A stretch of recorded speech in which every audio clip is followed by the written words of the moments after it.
Ngayong may permanent head coach na ang Gilas Pilipinas sa katauhan ni Coach Tim Cone, for sure maraming basketball fans ang natuwa sa magandang development na ito ng SBP.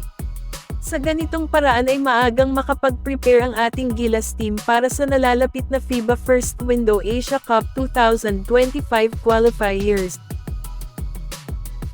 Sa unang laro ng Gilas ay makakalaban nila ang Hong Kong sa February 22 na gaganapin sa kanila sa Chuanwan Stadium at Chinese Taipei naman sa February 25 dito sa atin sa PhilSports Arena. Siguradong maraming mag-aabang na Pinoy basketball fans nito. Samantalang nasa Pinas na ang na-miss ng maraming Pinoy na si Justin Noypi. Cleared na itong maglaro sa Asia Cup qualifiers para sa ating pambansang koponan. 3 months ang naging suspension ni JB simula nung November 9 at natapos last February 9. Matatandaan na nagpositibo si JB sa anti-doping rule violation sa 19th Asian Games sa Hangzhou, China, kung saan nagkampiyon ang ating Gilas Pilipinas.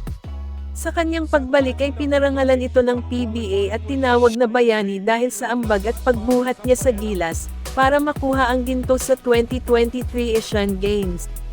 Masaya kaming mga Pinoy sa iyong pagbabalik, JB. Kaya welcome back. Bukas February 15, magsisimula ang unang practice ng ating Gilas, kung kaya't nagsidatingan na sa bansa ang 2 sa 4 na Pinoy B-League import na sina Kai Soto, Dwight Ramos. Asahan din ang pagdating ni Carl Tamayo, at sa pagkakataong ito ay hindi makakasama ng Gilas si AJ Edu sa Asia Cup qualifiers dahil sa nagtamo ito ng injury sa tuhod na tinatawag na torn meniscus, na kailangang ipahinga for at least 3 months. Ganun pa man ay kasama pa rin siya sa lineup ni Coach Tim. Pasok rin sa lineup ng Gilas si Kevin Kiambao na huling naglaro sa Dubai para sa Strong Group Athletic.